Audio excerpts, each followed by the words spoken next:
Hi, guys. Welcome back and happy Wednesday. Okay, guys, so we have a lot to discuss, and we have our good friend Ricky Cornish here, who literally Jason and I get to meet in, what is today, the 11th? I'm going to say 3 weeks. We get to meet our good friend in 3 weeks in person, and those are always the best memories, moments, and I will be vlogging the entire experience when it comes to BravoCon. Now, we're not back to talk about BravoCon. No. We're back to talk about the Real Housewives of Salt Lake and all of the drama with rumored gay husbands and accidents and Mary Cosby on Watch What Happens Live. I don't even know where to go with this, but if you guys haven't already, go ahead, smash that like button. If you're not subscribed, get subscribed. Don't forget to hit that notification bell, and let's welcome Ricky. Hello. What's up, my friend? I cannot believe I'm about to meet you in 3 weeks. Like, that's crazy to me. You owe me a fucking cannoli.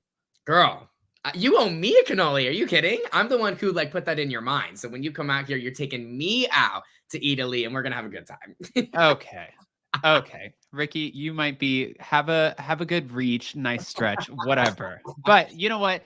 I think I can spare a cannoli, so we're okay. Yes. No, I'm definitely going to be showing you so much. I am so excited that you're about to be out here. It's wild to think that it's finally coming because we've been chatting about it for so long. So the fact that it's right around the corner, like literally around the corner, it's so close. You know, I actually just spoke to Bravo Talent today, and I was kind of trying to figure out, and guys, we're going to get into it. I was kind of trying to figure out where I was going to be and how I was going to navigate BravoCon this year, because last year I had the best time and I was really behind the scenes for everything.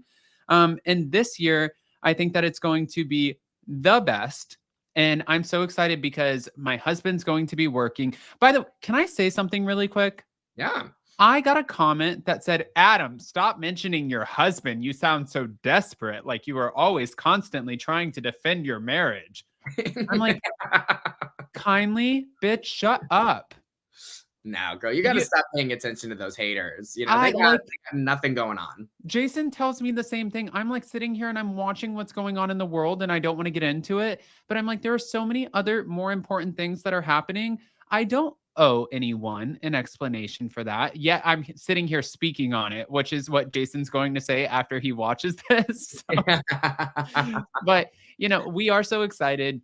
It's going to be the best time. I know that there's so many members of the Addams family going that I can't wait to see, and just so many meetups. And as you know from last year, it's like you don't really, it's for us, you have to kind of pick and choose, because since we're not talent, we're going sort of, you're going as legitimate press, right? Yes, correct. So you have your credentials? Yep, I just got them the other day. I'm so excited. This fucking bitch. Okay. Okay, stop. I'm just being honest. I love it for you. But, you know, like, you do have to be picky, like pick and choose. You have to kind of be picky on what you're going to do, because there are so many things that are happening at the same time. And you kind of, it's like, are you going to James Kennedy's like DJing thing? Or are you going to the Real Housewives of Dubai hosting their whatever situation? Like, it just, I don't know, you know? I know. I will say, even though I'm very grateful and I'm so excited to be covering for press this year, the thing that's a little tricky about it is, you know, you're in the press room all day. So I'm going to be in the press room all day Friday and all day Saturday. So that means I miss like any of the panels, any of the things. So that's like, you know, if you're going as an attendee, as a fan, or as for someone like you, like, I'm kind of jealous because you at least get to go see all the panels, get to hang out with everybody. Like, that's really fun. I am grateful, though, that on Sunday, the press room isn't open. So I'll be able to run around on Sunday and actually get to see BravoCon that day. So it should be a lot of fun. I'm excited. It'll be so much fun. Okay. So, Ricky, let's get into Salt Lake City, because we've spent 5 minutes talking about BravoCon. But if you had to rate last night's episode, by the way, did you watch What Happens Live or no? I haven't watched all of it. I've seen the clips, but I have not watched all of it. The clips. Yes. That's all you needed. Exactly. I saw plenty. Okay. If you had to rate last night's episode 1 to 10, 10 being the highest, what are you giving it? I would probably give it like a cute little like 6 or a 7. I definitely feel like it was a little bit more of a filler episode a little bit, but it definitely was still entertaining enough. It kept the stories going. You know, we're dealing with the aftermath of this event and everything. So overall, I thought it was fine. It was definitely still an enjoyable episode. Okay. I think that's fair. I think I would have given it a 6. And I think that I love the way that we started off, but I don't think that we ended off like throughout the rest of the episode, it kind of got a little bit stale for me. Right. But there were a few moments that I like really loved in this. But for this situation with Angie Katsanevas, she has really come into her own and she is embracing the Housewives full-time role where she is like, I am going to call out every single person. I know what I didn't do last season. I'm going to do it this season. If you have a problem with it, well, guess what, bitch? I'm going to be holding a snowflake. What are you feeling about her and her performance this year? I think this episode was really strong for her. She did the typical thing that you should do when you're a housewife, when you're confronted with a rumor on camera. You got to make a scene. You know what I mean? You got to do something about it, especially if the person who's talking about your marriage or spreading these rumors is literally like, 10 feet away from you, like literally in the same room. You got to go up to that person and make a scene. Like that's typical housewife. So I thought Angie did a great job. I will say it was typical for Meredith to walk away. That's what we're kind of used to her doing, the whole disengaging thing. But I'm kind of getting sick of the walking away. Like I believe you can have a conversation with somebody without it completely escalating and turning into chaos. And I feel like the more you table it and the more you walk away from it, you're just giving it more light because it's not going to go away. Now they're going to talk about it. Now it's not resolved, which I feel like in some ways is actually good for the show too, because it keeps it going. But I think in terms of Angie's performance, she did a great job of like reacting, making a moment and trying to make something happen. See, and I have to play devil's advocate here because I agree with you when it comes to Angie Katsanevas and really stepping into that position and owning it and doing what she needs to do and having those tough conversations.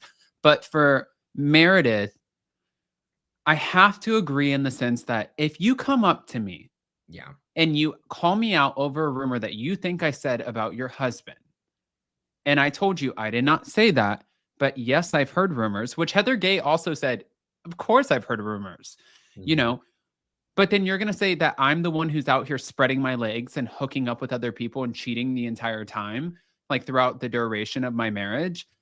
You lost me. You lost the conversation. I'm, in Meredith Mark's words, disengaging. I don't owe you anything. And I know that we're filming, but I would have walked away too, because I think that Angie gets very hyped up and nervous in the moment. And I think that she gets really nasty because that's where she feels like she needs to go in order to secure this full-time role. And I think that there is a way to articulate the same message, but doing it with like poise and class and being like, let's talk about this, Meredith. Like if this would have been me and I would have been Angie, I would have been like, can I talk to you for a second? Mm-hmm. So I just heard that you are spreading rumors that my husband is having alleged affairs with men. And I want to hear your side of it. Right. I wouldn't have been like, I heard that you were spreading rumors and talking about my husband, which is so disgusting when you are the first person with your nasty ass shitty jewelry line going out here and getting half of New York and spreading your legs all over the place. You know what I mean? It's like, I wouldn't even engage with somebody like that because somebody who's coming in that hot, you don't want a conversation. You want to fight. Mm-hmm. I don't want to fight with you. Mm-hmm. And I think another key component here is it started off the two of them, but then the second that Whitney and Monica came over, it just became a whole moment, right? Like I think Meredith, rightfully so, like got defensive and was more on guard because it's like, okay, I'm happy to have a conversation with you, but now why are Whitney and Monica here? Why are they here to chime in? And then the fact that Whitney was like, yeah, you did say that. Like I'm sure Meredith in that moment was like, okay, now we're trying to do a gang up moment here. Like, that's not what I'm here for. I don't know what you all are trying to spin, blah, blah, blah. So, and we're used to Meredith disengaging. This is what she does. So I get what she does. This is what she does. So I get what you mean in a real world situation. I would do the same thing, but maybe for a housewife moment where we live for this drama, we live for this craziness, maybe I would have given it a little bit more energy, but I completely agree with you. If it was reality, like real life, I wouldn't engage with that type of behavior either. No, I would have completely disengaged. And there's another thing that really bothers me. There's two things that bother me in this moment. One, I hate an ice luge because I think it's so gross. I think that everybody's sticking their nasty little mouths on this thing and sucking out this liquid and being I'm like, no, ma'am. No, on the heels of the COVID that we cannot say here on YouTube because of the algorithm. No, absolutely not. Are we sticking our mouths on the same ice statue? First of all, when I was little, I lived in Tennessee and I legitimately, I was like a cartoon, stuck my tongue to an ice pole and my dad had to come over and pour hot water on it and unattach my tongue. So my mouth is not going on anything I see anyways, only things that are hot. And Right. secondly, no, Yeah. you know? Mm-mm. Well, my thing is, why can't we just pour it on the top and then it goes in our cups? Why does it have to go in our mouths? Like, can't we just like use our own cups instead of like putting our whole mouth on there? Because I agree with you. I'm surprised that a lot of people even still do stuff like that. Plus, hello, I know we don't like talking about this, but the pandemic did just happen after all. And, we realized that germs spread pretty quickly around here. So maybe it's best if we try and do things a little bit more sanitary. I don't know. Yeah. And by the way, Mary Cosby, with you and your little ridiculous Watch What Happens Live fat shaming appearance, I just want to say the server, waiter, I say server because I was a server for 10 years. I just got in trouble the other day because I said stewardess and somebody said it was flight attendant. So I just want to say, as a server, a former server, I wouldn't want to touch your food either. I wouldn't want to touch your food. I'm going to hand you the box, which at many restaurants, they do hand you the box because unless I have gloves on, I'm not putting my nasty little fingers that have touched my shoes, my chest, my shirt, my clothes, my ass. Like, those aren't going on your food and your pizza. That's gross. It's not that I'm being lazy. I just don't want to touch your food. We have to be very careful with Mary because I feel like the more you glorify or find personalities like her to be entertaining, you're kind of encouraging people to act like that in public. You're encouraging them to say negative things like that in public. And we should not be pushing that narrative. I think Mary can be kooky and funny in her own way without being mean. And I think this season we're really seeing her being mean. Like, I think a classic example of like her when she was on the phone with Trixie Motel and she's like, "Oh, you don't have this?" And, they're saying that they have pizzas and she's like, "What?" Like, that's like kooky, silly, like whatever, right? But her full on like disrespecting a server and like you said, like talking about the women's weight and they eat too much and these outfits are cheap and like it just gets to a point. It's like, okay, are you being silly and funny or are you being mean? And I think mean is not anything we should ever glorify, even though I know this is Housewives and this is drama and everything. Glorifying someone being mean or like, these harsh comments behind their breath all the time, I think it's something that we have to be careful for because nobody would want to be on the other end of hearing somebody say that to them. No, and you know what was wild is after interviewing her mom and her stepdad, her mom, when she came out, and her mom took a long time to get ready. And it was because she kept crying and she didn't know if she wanted to do the interview. But when she came out with these big sunglasses on and gave me the biggest hug and all of the compliments and was just like, "I can't believe you're here. And you look amazing." And I was probably wearing $25 worth of clothes, like nothing special. I was just trying to look put together. I didn't really know what I was walking into. And I don't spend a lot of money on clothes because I'm not a fashionista. It's not me. It's like I wear all black everything. And in that moment of seeing Mary with the way that she is, I'm like, wow, you are so far removed from the rest of your family and how they act and how, from what I can see, how they treat people, which we're going to get into when it comes to the Watch What Happens Live thing. But my next question for you was, Monica Garcia, is this witch not messy? Or are you saying no? No, I'm saying yeah. Monica knows what she's doing. She knows what she's doing. Monica, you are messy as hell. Yes. And I think Whitney kind of like hit it on the head a little bit later on in the episode. Like, Monica was the one who brought the rumor to the table, which I think you kind of need. Like, if Meredith is going to dangle that there's rumors out there, but she doesn't want to get her hands dirty and say that she doesn't know, she's not going to say the actual rumors, then you need someone to come in and actually say the rumors. You can't leave. One thing I hate about any show is when you leave the audience guessing as to what you're talking about. Like, you have to bring the audience in. We're like an unofficial housewife, on the show. We have to feel like we're part of the conversation, we're part of the drama, because we are. If you're shoving cameras in their faces, we should know what you're talking about. So I'm glad that Monica just ripped the Band-Aid off and said, this is what the rumors are. This is what's going on. Because you need that. You need that to keep the show going. So even though, yes, it's very messy, and in real life, would that be a very unattractive trait? Yes. But when it comes to making a show watchable and entertaining, you need somebody to do something like that. I agree. I have another opinion on this. TT Doll, meow. I don't know about the gang up because, in my opinion, Meredith needs some reality check, and Mary is insane. I can't see her as fun. She's mean. By the way, I love you, Adam. I love you, Hey. Adam. Hi, TT Doll. Thank you. So I wanted to just add into this really quick that she's giving me Lisa Vanderpump Brandy Glanville vibes because remember how Lisa used to puppet master Brandy? It's kind of like for this, like the seed has been planted and Meredith. Sorry. I got real bored real fast. No, I'm just kidding. Are we boring you? Yeah, I know. I pulled an Andy. I'm a chronic yawner or whatever he said. Now Yeah. I apologize, girl. I'll be with you. I got this cozy blanket on. It's fall vibes, and I am just like feeling cozy and tired. But that's Did all. your press pass get to your head over here?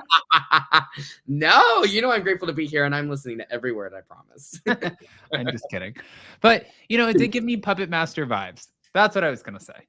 Yes, I get what you mean. Like it's one of those things where I feel like these housewives, I don't know how much they really talk behind the scenes or how much, planning really goes into the season or anything like that, but I would definitely like to think that these housewives know how to pick up certain things. Oh, thank you, Lee. Love you too. I think they know how to pick up on certain things and like keep the story moving. I think of last season. Remember when Meredith and Whitney were at where were they? Meredith's house or Whitney's house? And Meredith was like, I heard certain things about Lisa. And then, and then Whitney's going off and saying, I heard you say, like, I think these women know how to like pick up off of one another. And that's kind of what you need to do. At the end of the day, you are an ensemble cast. So you have to be able to pick up the pieces, Yeah, I agree. Angelique in Detroit said, wearing a shirt that says the good Angie at BravoCon. No, ma'am. We will not be wearing that shirt.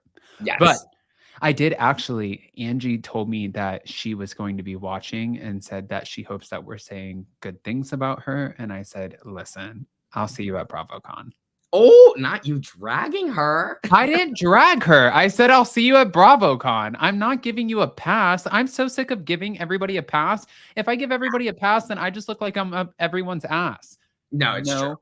Did not mean to rhyme that, but I'm very Dr. Seuss over here today. But like, I cannot just give everybody a pass. Like for Angie, I don't like the aggressive way that she's coming in because it's not authentic to what we saw from her last season. And she was very endearing and sweet. And this season, it seems a little bit more performative. But one moment that I really did enjoy seeing, or a lot of moments that I enjoy seeing, is her with her family, her and her husband, her and her daughter, Electra, and then teaching her daughter a new word, a Greek word every single day. But what did you think when we had the moment of her telling her husband, which by the way, that this one's for the cameras, but they had this conversation before the cameras came because she needed to prep him, right? Definitely. I mean, let's just be honest here. I think we talked about this with OC, right? With Jen and Ryan when, she approached him and said, Tamara's saying that you're cheating or whatever. No. These conversations are never, I don't really buy them fully. That's why I think I kind of enjoy the group scenes a lot more because I feel like in those scenes, they're really living in the moment and you really don't know what these girls are going to say to one another when they're throwing insults and whatever. But when you see these, you see a couple that finally has their scene after something happened and they were brought up or they were attacked or whatever, I never fully buy these scenes only because if you were in that situation, wouldn't you tell your partner what happened? And, and what we need to talk about the next day when the cameras come into the house. I know that's what I would do. And I think anybody would do that. Yeah. So when I see these scenes, I'm a little, I'm like, kind of watching them, a certain way. But it's interesting given the way that they talked about it. And to be honest with you, I do buy the fact that her husband, is upset that this was brought up. Who wouldn't be? Like, who wouldn't be upset that a rumor like this is brought out there? To be honest with you, I think one thing that I really wish that the show would be more honest about, if we're really going to be a reality show, I wish they could be more honest with each other and not only talk about, yes, it sucks that this is going to be out there and my kid's going to be affected and that's all true. I wish they could say on camera, I hate this is on the show now. I hate that people at home are now going to hear this and people are going to talk about this in the outside world. I wish they could talk about that because that would be, besides, of course, my child, that would be my number one concern is the fact that this was brought up on the show and people are going to talk about this and attack me on social media for it. And they're going to throw insults at me. Like, I wish they would bring that up because I feel like that's actual reality. You know, one of the moments that I felt like either it was contrived or it was something authentic, I don't know. Her husband's name is Sean. Is it Sean? Yes. Yeah, I believe. Um, is when he said, "It doesn't matter who I'm accused of sleeping with. It's the fact of just infidelity in itself." And I was like, gold. Mm-hmm. Smart the way that you did that, and that was genius, and that could have been very rehearsed, and maybe it was, but whatever, we're not mad at you for it. And Heather Gay was like, "Of course, if he has tailored pants and a corduroy suit." I don't even know what a corduroy suit is. Yeah, I was lost a little bit on that one. Do you know? You don't know what it is? Well, I knew what she was saying, but I wasn't fully like, you know what I mean? Like I was hearing her, but I was just kind of rolling my eyes at it. You know what I mean? Yeah. So in Salt Lake City, I walked down the street in Salt Lake City, because when I went to go do the Jen Shaw interview, she had a person, a tailor, or somebody who could put together suits, and asked me 2 days before, "Do I want a suit made?" And I said, "No, thank you. I have a suit, and if it doesn't fit, then I just look like an asshole, and I'm okay." That's like my everyday. I'm good with that. But I went into this downtown area where they all shop, and when Jason and I were walking, we got a lot of interesting looks, which Mhm. I thought was wild because I kind of felt like a fish out of water, only because when I was walking past a lot of the restaurants, they were promoting their gay pride at the time. And it was like a huge thing. It was like gay pride, gay pride, gay pride, and all of the same posters, all of the same whatever. And Jason and I are not very open in the sense that, like, most people think that we're brothers or twins. And lucky for him, he's 40, I am 30. I don't know how the fuck they think we're twins, but they do. And they like eh, we're not like parading around like, "Oh my god, we're in a relationship." It's just kind of like we're together, and you see, if anything, it's just like the indication is the 2 rings. Right. But we got a lot of funny looks. And I can see what Heather's saying is like, in this community, maybe there could be some people who immediately judge. I feel like where I'm living now in South Florida, I, and Jason always argues with me on this, and he's like, "I don't think it's like what you think it is." And I'm like, "No, it definitely is. Like, Mm. it's not super gay," which I'm okay with. I don't need to be in Boys Town in order to live my life. But I also don't want to walk down the street or walk into a grocery store and be like, "Enemy number one." You Mhm. know? Mhm. You don't It's want to be not. uncomfortable. Yeah, I don't wanna be uncomfortable.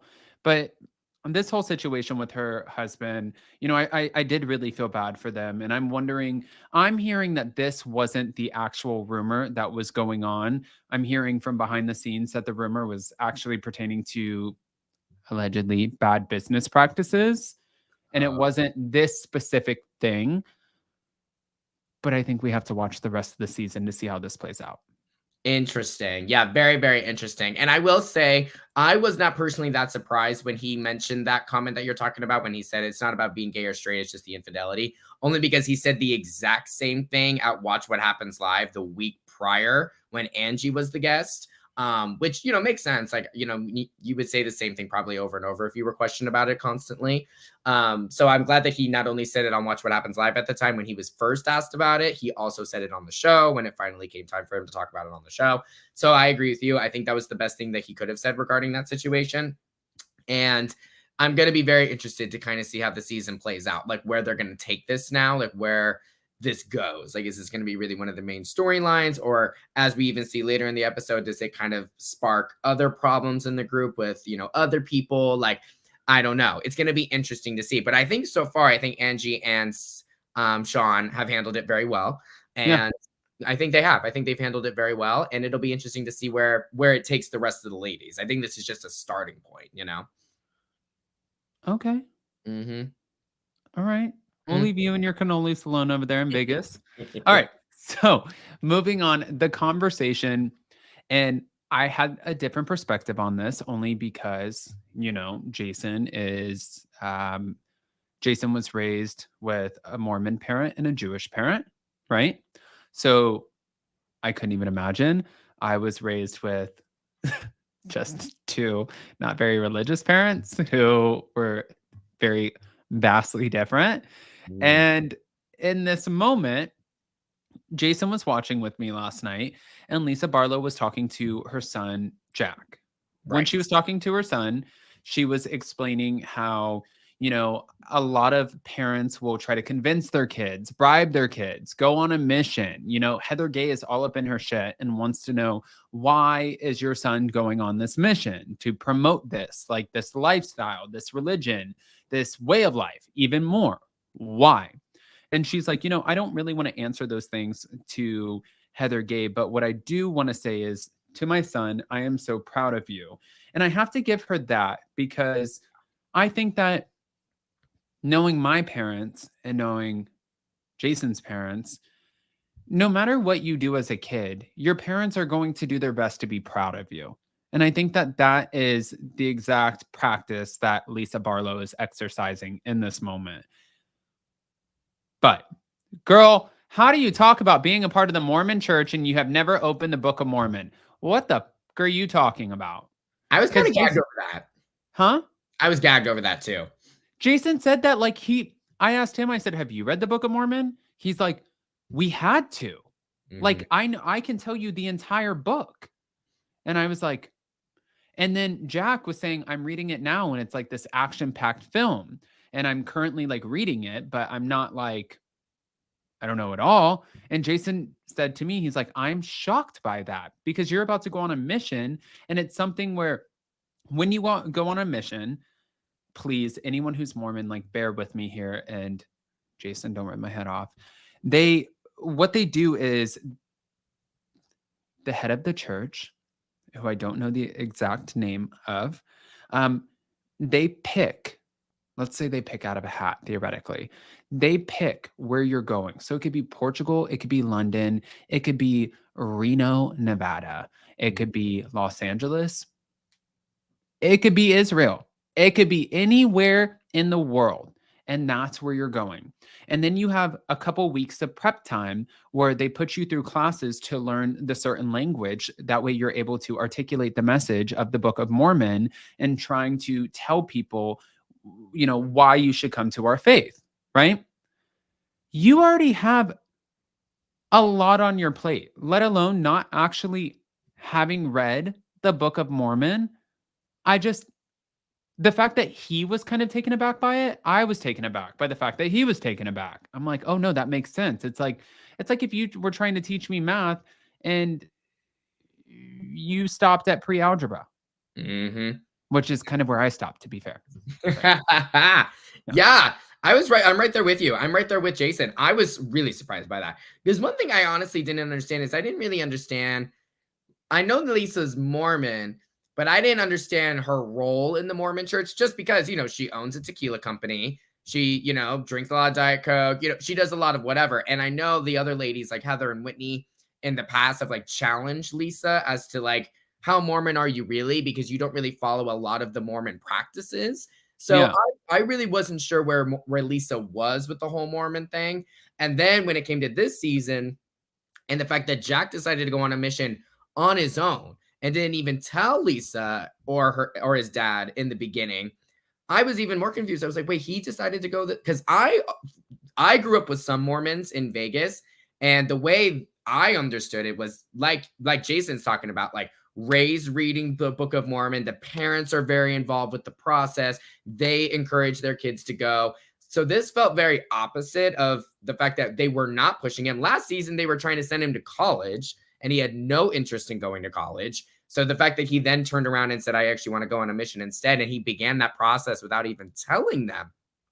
I was also very surprised that he could even start that process without even reading the Book of Mormon. And the fact that they go to church and not the temple. I didn't even know that was a thing. I thought if you were Mormon, you had to go to the temple. Like that was like the rule. I didn't realize you had to be, I think in Lisa's words, good enough to go to the temple. So I didn't realize, okay, then you can go to a church instead if you're not good enough for the temple. Like it's all, I was really blown away about a lot of the stuff that she talked about last night, because I didn't realize how complicated, or I guess how nuanced the situation really was. It was really interesting.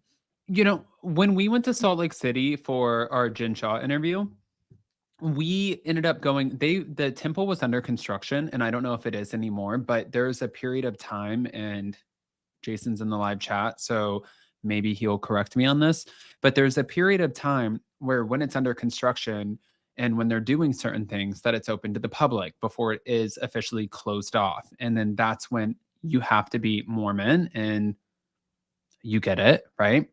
So we were able to walk into a lot of these places that are super significant to the Mormon church.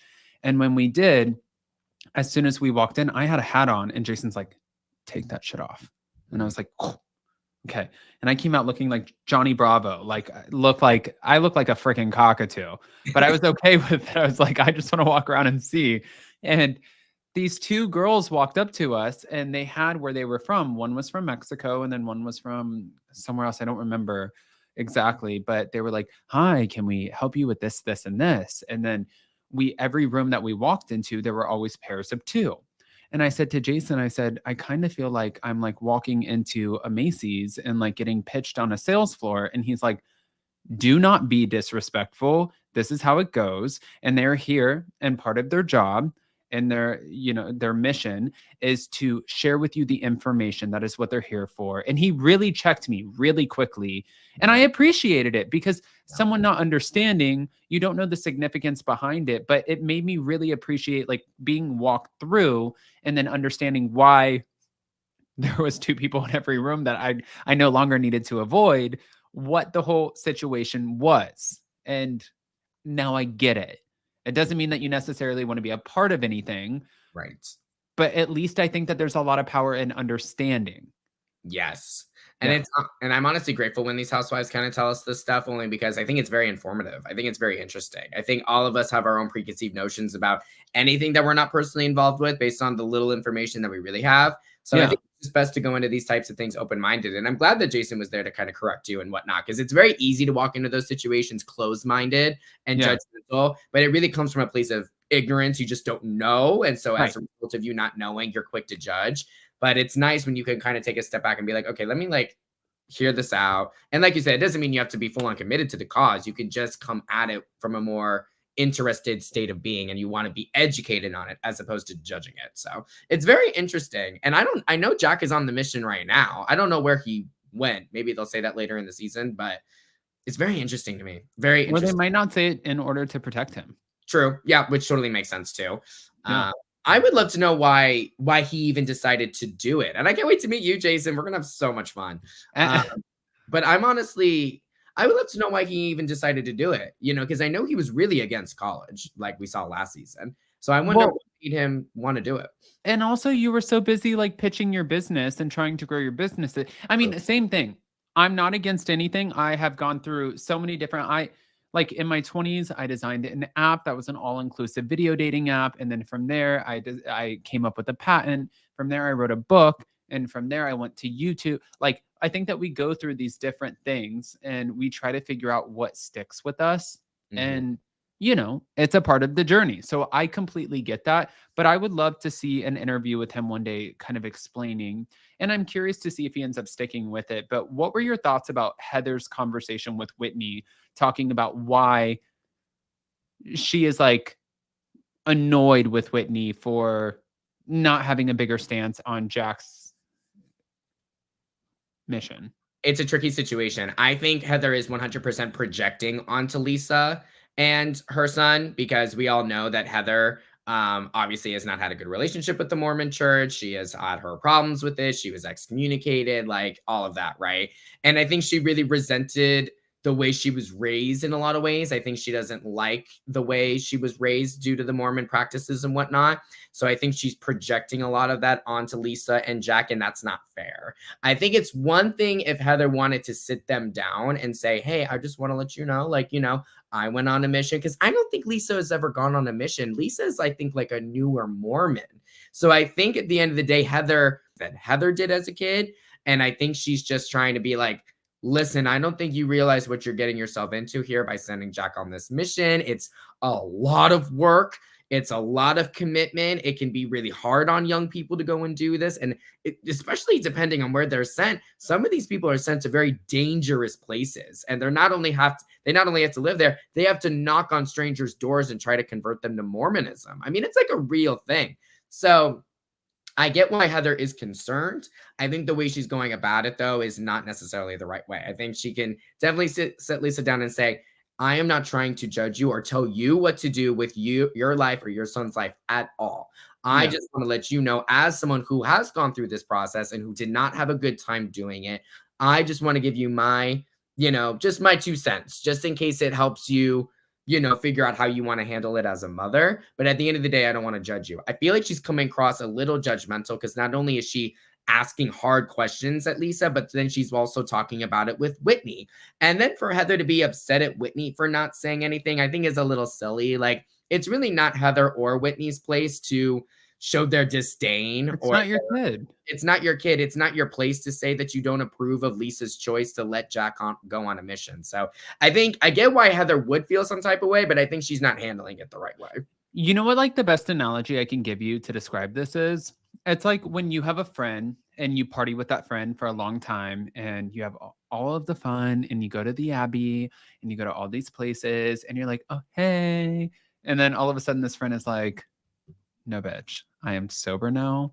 I am no longer I am not California sober. I am sober. I am not smoking. I am not drinking. I'm not nothing. And then that friend comes around and you guys go out and they're like, Ricky, a vodka soda. Right. Are you kidding? And it's like, wait a minute. I'm good. Just because you're on your journey doesn't mean that you need to project your journey onto me. You are on your own independent journey and I am on mine. So go on, journey. It'd be exactly. It's like, it'd be one thing if this friend said, hey, I'm just letting you know, I have been clean now for however long. And like, I feel healthier. I'm in a better mental state. Like, not telling you that you need to do that, but I'm just letting you know, like, I'm feeling so great not drinking anymore and I'm living my best life. I would respect that. And that would actually stick with me a lot more, thinking, wait, Bessie over here is doing a lot better since they're not drinking anymore. Maybe I should adapt like a sober mentality for a little bit. I would be more open to it instead of you pushing your thoughts onto me. Instead of just sharing them, don't push them. You know what I mean? Yeah. No, I agree. Now, moving on before I come back to, well, one, I guess, since we're on the topic of Heather, what were your thoughts of Lisa and Whitney going over to console Angie K about the rumors that came out, but then Lisa being triggered over the fact that Angie had a good conversation and could potentially have some sort of growth with Angie Katsanevis?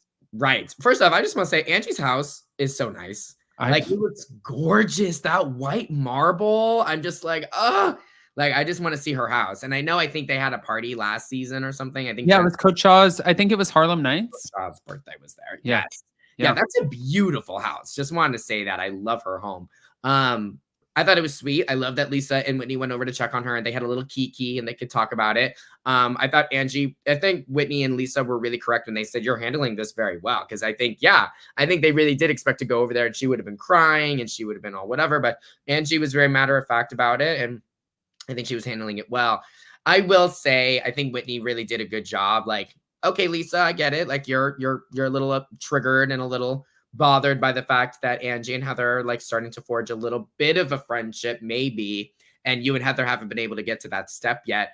But Whitney said it best, like, read the room. Like, girl, we are here to console Angie because her marriage was just attacked at an event yesterday. Yeah. This is not the time for you to be upset over your friendship with Heather. Like, let's give each other the right time and space, I think timing is everything. And I think that this timing was really freaking off. And for Lisa, she's like, I love myself. We're like, girl, we know. We know you love yourself. Nobody loves Lisa Barlow more than Lisa Barlow or the mortgages that you're paying at every fast food restaurant in Salt Lake City. We get that. Okay. Like, understood. We're good. So moving on, Meredith Marks, the accident. Yeah. I saw where a lot of fans were like, you want sympathy. And as someone who has not had the best luck with driving around mountains, especially in bad terrain, I saw where she was saying, the car was either going to hit the bank or go off of the hill. And I was like, guys, I have been a part of this. It is one of the most terrifying things. You literally look and you're like, I don't know. I don't know if this is going to be the end of it. And not to get morbid on you guys, but one of my best friends in high school was going down the mountain and it was raining and hydroplaned off the side of the mountain Oh and my took a 60-foot fall. My friend is no longer here. So I think that you guys have to like when we're watching it, it's such a serious thing. So for her to be upset and crying in the confessional, it's like, yeah, you see your lot, like you're like, is this it? Are we done? Or am I never going to see my kids? And then you're crying about it, but those emotions are so very real. And I don't think that that's a way to scapegoat out of having the tougher conversation with Angie Katsanevas. I think that that's just how a lot of fans are perceiving it. But I wanted to hear what your thoughts were after I just like drilled my opinion in your head. No, I completely agree with everything you're saying. I know for me, I'm not the best. I've been in 2 car accidents myself. Thankfully, they were both very mild. And I was at fault. It was just little fender benders. I just hit the back of a car in front of me on 2 occasions. And I will say You're both. just a bad driver. I'm not the best driver. I'm a gay. I am not the best driver. Can I start saying that? Yes, gay men cannot drive well. Sorry. Maybe I'm putting. Jason drives great. I learned how to parallel park with a hitch on my car. And unfortunately for the other cars, like, That's impressive. I can never do that. Yeah. No. Why? How I even got my driver's license, I don't know. But I will say, yeah, I'm not the best driver, and I've gotten into a couple car accidents myself, and they were both very mild. But I will even say, even me getting into this couple car accidents, the way I would be so shaky, my voice would be quivering, like you're in such a shade of shock, when a car accident happens, even if it's super mild. I think everyone's probably been in a situation or two, like you take a turn a little too sharp and you hear those tires screech or whatever, and like that scares you. Being in any type of car accident or car freak out or whatever is very scary. I can only imagine being on a snowy road, and the driver loses control. And even if you end up in the snowbank, that's scary. Like that couple, like, even if it's just a couple seconds of just like, oh, we're losing control, like, the tires are spinning or whatever, is scary and terrible. Yeah. I'm so glad nobody got hurt. I'm so glad that she's okay, but it's scary. And I was really surprised that the editors took like the comedic route with it, and the fact that they put accident in quotations on the lower third. I was really surprised about that, because the only reason I could think that they wanted to play it down and make it like, oh, this is kind of dramatic, is because I don't think I'm saying anything crazy here. I think we've seen Meredith as a pretty dramatic person. I think she kind of like blows a lot of situations up, and she can be very dramatic. Yeah. So I don't know if this was just a situation where the editors thought she was just being over dramatic about this, and we're going to play this down because it's not that deep.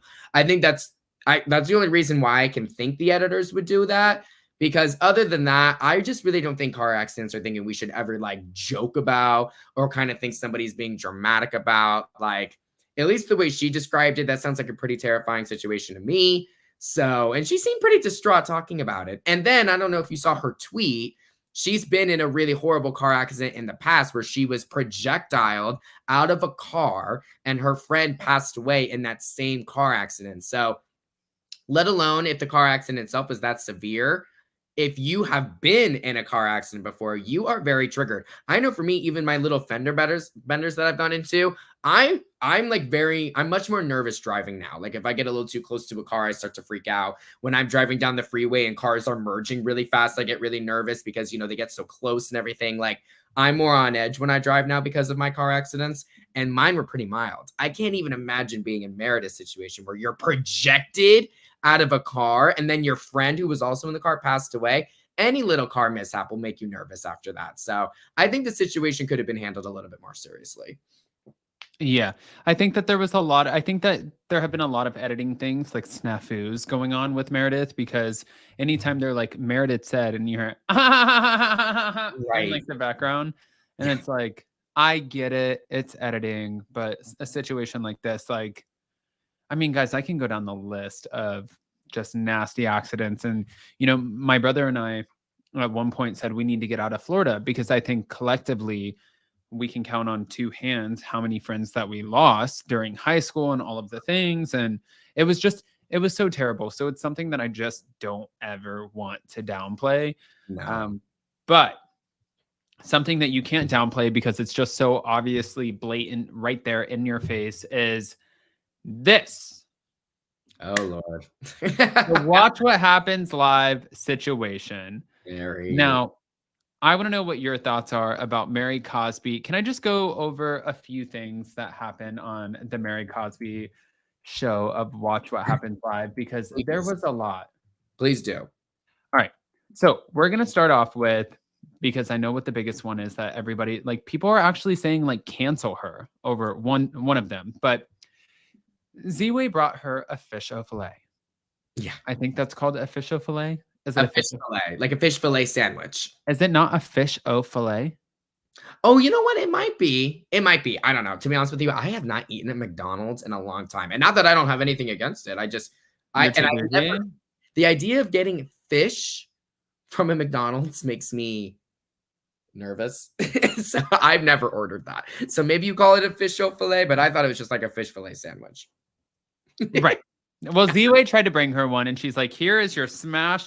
To be fair, ZWay was being shady as hell. She's like, here's your smashed up, nasty fucking fish au filet. And she's like, I don't want that. Right. I don't want that.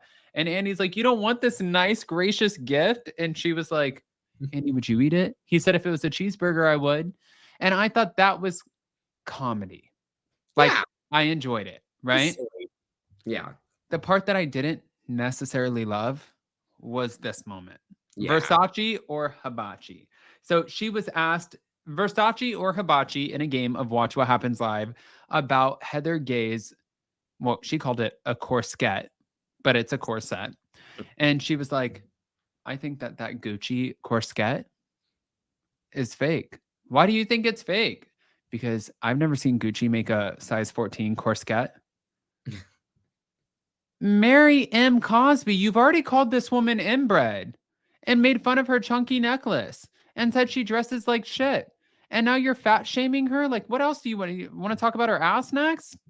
What are we doing? Did fat shame her last season too? I mean, I could be wrong, but I thought for sure she said something last season about I feel like she fat shames her every chance that she gets. I think that we've fat shamed her like 3 times. Yes. Oh, yes, she did. It was when they were in Vail, I want to say. They were on some cast trip.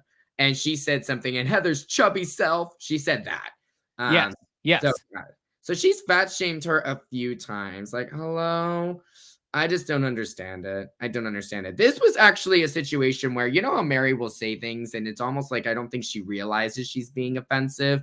I actually was thinking this was one of those situations where she was saying, I don't think they make it in that size. Like, I almost felt like she wasn't even trying to say it's because of her weight. I think she was trying to say it. I've just never seen a corset that big. No, ma'am. You don't get to play smart and stupid at the same time. No, I agree. Because listen, anybody with common sense would never say something like that. Like, you're in all of the fashion houses. You are spending all of the congregation's money allegedly on the fashion houses. You know, you've been in these these houses. You've been in these designer, shops, and you know what they have. And to sit there and say that, I just think it's like, when she went in on Jen Shah and she was like, I knew she was guilty. That's why I said it in that moment. And you know what? Good luck to Jen Shah. Bye. I was like, okay, that's fair. Those are your feelings, which was wild to me because when I talked to Jen, when we did the interview, Jen told me that Mary was everything for reality TV. She told me how great she was, how the show needed her, how the show missed her, how she missed her. And she said, you just have to understand that she's super quirky. But Mary she doubled down, and that's totally okay. Those are her opinions. I think opinions, as long as you're not hurting someone, they're okay. But then I think that when you say things like, especially what's going on in the world today, which I'm going to keep that out of here. But I think that when you say things like, Andy, you haven't tried 2003 Dom Perignon. You want to know why? Like, it's great because, and it was so chaotic, the answer. She's like, I can't. It was a mess. I can't remember, but it was great because I'm so sorry. I'm flustered. I'm on TV and, so many people died and their bodies like seeped into the ground, producing the best grapes in the city of Champagne. I'm like, do you understand how stupid and ignorant that sounds? Not calling her stupid or ignorant, but do you understand like those people have brothers, sisters, mothers, fathers, children, and you're a very public figure. And those people see, or at least maybe one of them have seen what you've said, and that's triggering, you know? I will say she reminds me, and I don't know if I should say this, but she reminds me of a certain person, a certain political figure who rose to prominence for saying very unhinged, negative, mean things, and as a result, they built a huge following. And I kind of feel like that's something that Mary is doing. I think a lot of people love her for being so mean and so unhinged and so whatever. And this just goes back to what I was saying at the beginning of this. We have to crack down on when people say mean things. It's one thing when you're being quirky. I think quirky is very different than mean. Okay. Like you can be quirky and really nice person. Okay. Quirky doesn't mean you have to be mean. Quirky doesn't mean you have to say really insensitive or, offensive things. And I think Mary says a lot of just offensive things. I do think, part of me does think she says these things without realizing how offensive they are. I think we even saw that, what was it, 2 seasons ago? When she came for Jenny's, she didn't come for, but she complimented Jenny's eyes. I think Mary legitimately did not know she was being offensive in that moment. I really do. I don't think she meant it. Was it still offensive? Yes. And you should never say anything like that, obviously. But I think Mary really lacks that kind of common sense almost, where she doesn't even know she's saying something offensive. And I think she knows that people are starting to come for her a little bit, because did you notice on Watch What Happens Live, she kept saying, Andy, tell me if I'm saying something rude. Andy, remind me if I'm saying, she said that a few times. You can't just walk into every situation, and I saw where Ebony Dick said, didn't she, Heather Gay accused her of kidnapping a child or whatever? That was an actual, those were court documents. That was an actual investigation of her being accused of sheltering her son's girlfriend who was underage. So those things, they live in public record, right? So of course that's going to be brought up. But I think that when you come into every situation and you are, it's like, oh, you're eating a crepe, you fat asshole. Or, oh my God, like a size 14, I've never seen it. Or, oh my God, you look inbred. Or you look like, what did she call Jen Shaw? A Mexican thug? Yeah, Gangster? Crazy. And it's like, oh, chubby Sal. It's like, okay, now at some point, Jason reminds me all the time of this. It's like at a certain age, we know right from wrong, and you know what you can say and what you can't say, and you know how to treat people. Even if I feel a certain way and I don't like you, I'm going to reserve those opinions, and I'm going to not have those conversations or be out loud about them. I'm either going to pass on you, or it's going to be, I'm going to treat you with kindness and just kind of keep it moving.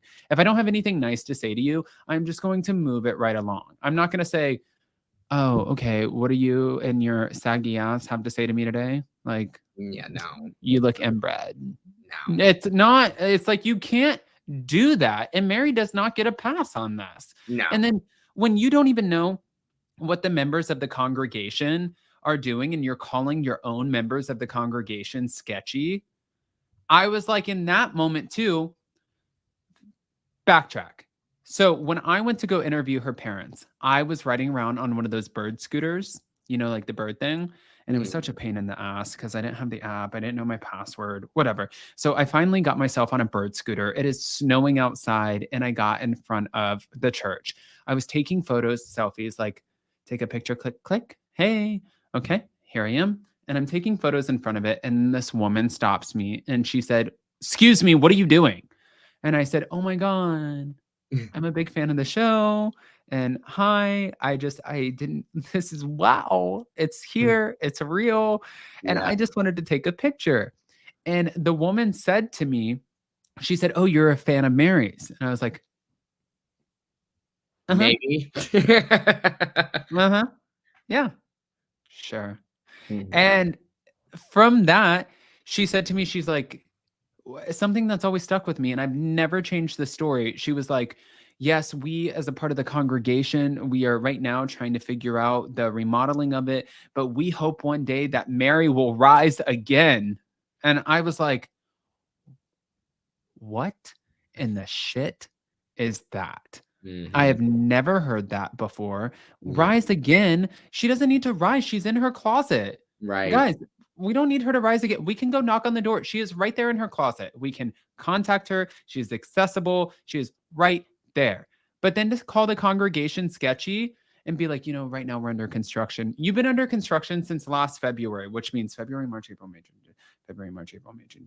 We're like a year and a half into under construction, which could be totally possible. But before, you ran your congregation out of, and I only know this after talking to her parents, out of a downtown warehouse sort of situation. So there are other places that you can continue the church on in, or other venues that you can take on that exist, especially with the amount of money that was coming into the church. That could potentially happen. But to sit there and say that they're sketchy, I'm like, who is going to this church and why? And why is anybody sitting there just like donating? Like, I don't want to ever question someone's faith or what they believe in or attack it. And I think that that's what a lot of these women struggle with. I just personally don't understand it. And there's a lot of things that I haven't understood, and I come off as ignorant, and I would just like to understand. I'm not bashing it. I would love to understand. Me too. We need like a whole documentary on Mary Cosby. I mean, we really do. I think there's been so many unanswered questions about her since day one. I think nobody still really fully understands her relationship with her husband. I think people obviously don't understand her relationship with her parents. I think people don't understand the church. I think people don't understand the things that she says. I mean, honestly, I feel like in a lot of ways, Mary Cosby, I think that's one of the reasons why she has so many fans and why people are so fascinated by her, is because she says things that people don't really understand. And then her life, people do not understand. That's why part of me thinks she doesn't realize a lot of the things that she says are hurtful, because I think she really lives in her own world. And I think we can all kind of pick up on that just by watching her. She clearly does live in her own reality. So I think she doesn't really understand, certain things. So I feel like we just need to like get some kind of documentary. We need to learn more about this woman, because how else do you explain the things that she says and the things that she does? I mean, like, she just has a very interesting life. I mean, there's really no other way to understand it. And I agree with you. She should not say a lot of these things that she's saying, because they are not right. They're just mean. They're just offensive. No one should ever stand up with that. But I think we can all pick up on the vibe that Mary has had a very interesting life. And I feel like if we were to understand it more, maybe we would understand why she acts the way she does. Yeah. Right, Ricky. Not enough time in the world to understand Mary. She's not all... Okay, Ebony Dex. Okay. All right. Ricky, what are you looking forward to when it comes to the rest of the season of The Real Housewives of Salt Lake City? So much. I'm honestly just excited to see where all of this goes. I think there's lots of things that we don't even realize are coming yet. I think about little moments in the trailer that have me excited, that I feel like what we're seeing right now might not even correlate fully with what's to come. So to be honest with you, I'm just excited for all of it. And I'm excited to see this fall has us Bravo fans like exhausted. I mean, we have Salt Lake City, Beverly Hills, Miami, Potomac, and outside of Housewives, you got like Southern Charm, Winter House, Married to Medicine. I mean, my goodness, like Bravo is giving us a lot to chew on and, eat this fall. So I'm just excited for all of it, to be honest with you. It's not stopping. No. Well, guys, if you don't know, Ricky's going to let you know. Where can we find you? You can find me on all social media at Ricky Cornish. I'm starting to build my YouTube channel, if you can believe. I've really just been focusing on TikTok and, Instagram, Twitter, all that good stuff. But I'm going to be moving over to YouTube and start posting my TikToks to YouTube Shorts, just because I feel like I should have been doing that a long time ago. So I'm finally getting on top of that. So, yeah, definitely check it out. But you can just follow me everywhere at Ricky Cornish. Okay. All right, guys. Well, definitely everybody in the live chat, thank you for being respectful. And sometimes it's not the easiest conversations, but a lot of times when it comes to these housewife shows, there's a lot of controversy and we want to talk about it. So thank you. Thank you. We have so many exciting things coming up. And then also Jason is going to be working on that vlog from behind the scenes of the House of Villains premiere that I went to last week in LA. So I can't wait to share that with you guys. We'll be back tomorrow for OC No Hot Messy Topics on Friday, because I will be going out of town for another thing that I can't wait to share with you guys. And yeah, I just love you guys. So smash the like button, show some love, and we'll see you next time. Go follow Ricky at Ricky Cornish everywhere. Yes. Bye, guys.